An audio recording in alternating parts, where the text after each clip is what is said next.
Imagine living in a world where there is no privacy. Nothing can be hidden from the government, not even the things you think are private. Imagine a world where your entire online life, all of your details, can be sold to companies for less than a cent. Now here's the catch.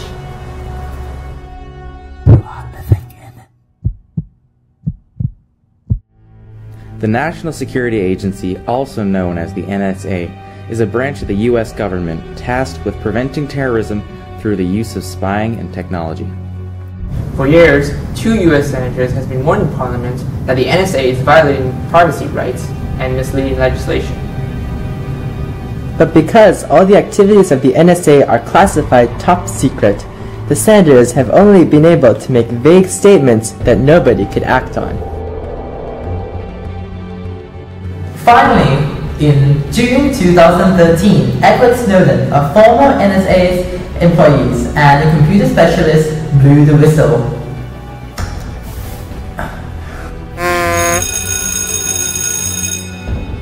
He revealed that in the name of preventing terrorism, the NSA, in partnership with Canada's, Britain's, Australia, and New Zealand's intelligence agencies, has been collecting everyone's, including Americans, phone metadata, emails, Skype calls, browsing histories, and possibly more. He also revealed that, in a program called PRISM, the NSA secretly partners with prominent US technology companies such as Google, Microsoft, Apple, Skype, Facebook, and Yahoo to get data right off the company's servers.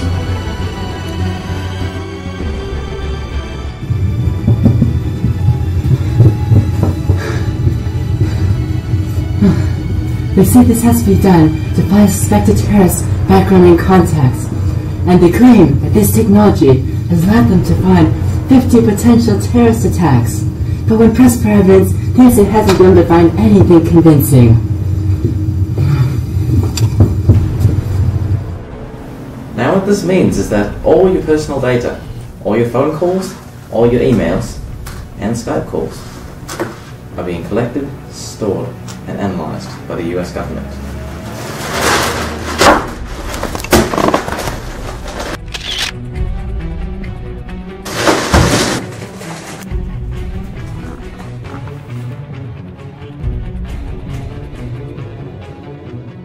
Do you think the NSA issue has been blown out of proportion, or is the threat of the NSA as real as the media portrays it to be? Normative perspective, if we look at it the way the world should work, I would suggest that most of us should be appalled at this because there should be an expectation of privacy. There shouldn't be the cataloging and indexing of our information. How have you been affected by an NSA and Canada's equivalent, the CSEC? And how will you advise others to protect their online data? And so when it comes to actually protecting your online data, again, the regrettable thing is that there is no privacy. There is no way for you to maintain whatever you do on your computer to just yourself. There is no way to protect your information in any meaningful way ever again. And that is both fortunate in the sense that our lives have to be more authentic. It is also unfortunate because it allows for the misuse of that data by both governments and commercial interests.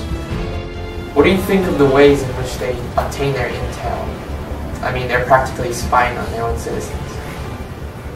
You know, we've always allowed authorities to spy, to listen in on their citizens.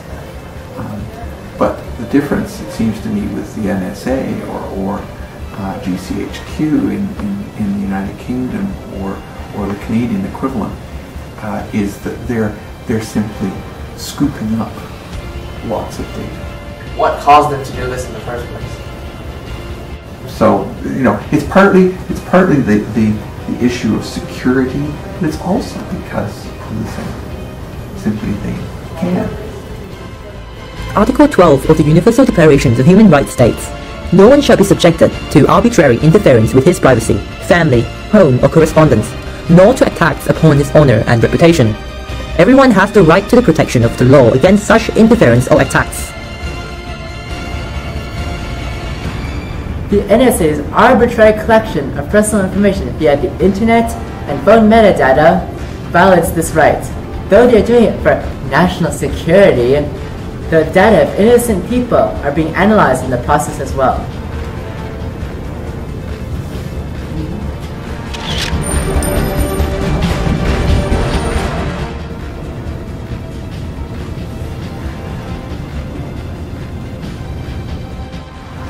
The NSA requires no warrant to target non-Americans, and even Americans can be targeted through the use of loopholes.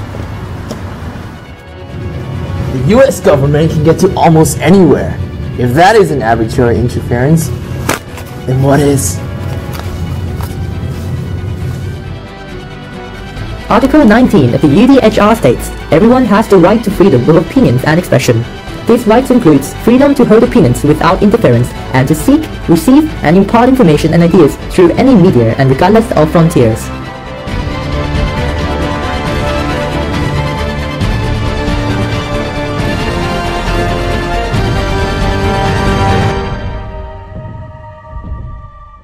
The US government is going all out to stop discussion on the leaked information.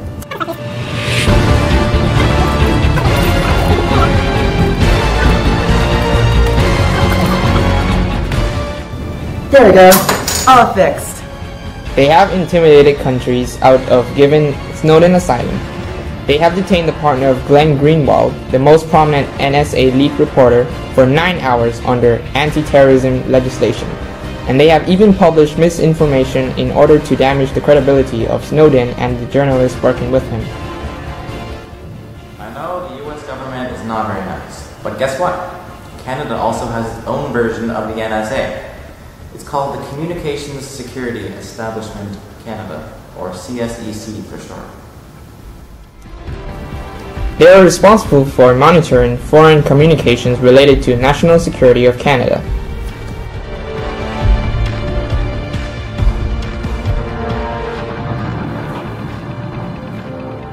They, just like the NSA, are not supposed to spy on Canadian citizens. However, if asked to by the military, police, or investigators, they can still do so.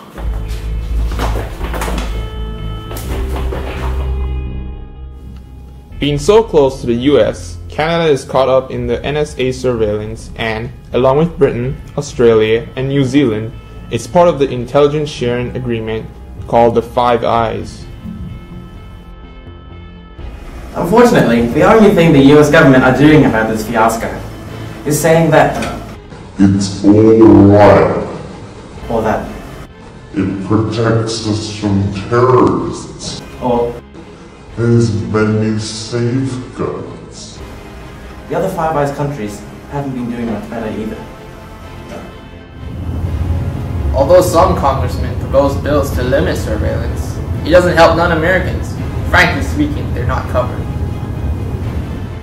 Meanwhile, organizations such as the American Civil Liberties Union and the Electronic Frontier Foundation have launched lawsuits against the NSA's programs, arguing they are unconstitutional.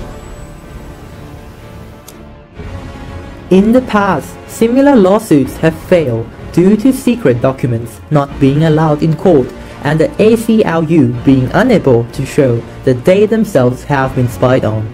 But with Edward Snowden's documents and some luck, they might get a judge to declare that the NSA spying to be illegal and to shut it down through the courts. These measures might not result in any lasting changes, so individuals have been coming up with other ways to get out of NSA surveillance. One of the simplest ways is to use encryption. Snowden himself has said that encryption works. Properly implemented strong crypto systems are one of the few things that you can rely on. Since Skype calls and chats are being captured, privacy-conscious people are switching to more encrypted alternatives such as Pigeon and CryptoCat.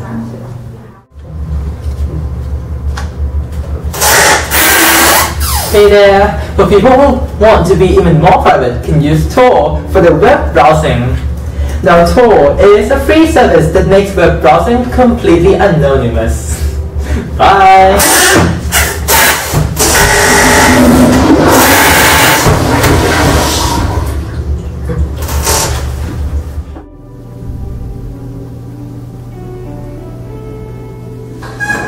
For secure email, individuals can use pretty good privacy or PGP to encrypt their communications. Some of these systems take a bit of effort and technical knowledge to set up, so at the moment, not many people use them. But more and more encryption methods are being accessible to the average user. While changes in the government aren't at all guaranteed, Using proper encryption does guarantee the privacy of your communications.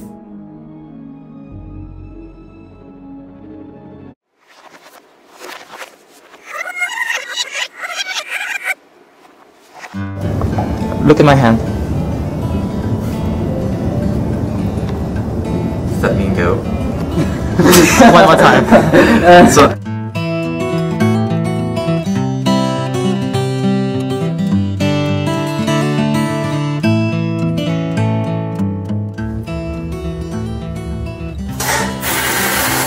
Hey, for people who even Xin-Xin, I'm sorry. No, it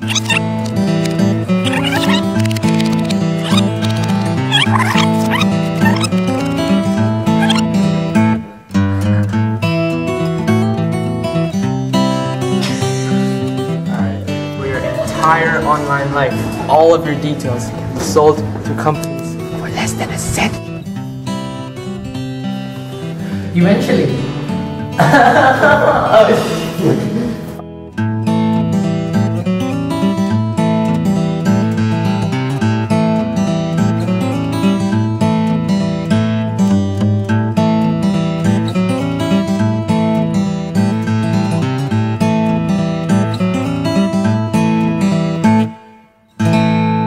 Two, three, go.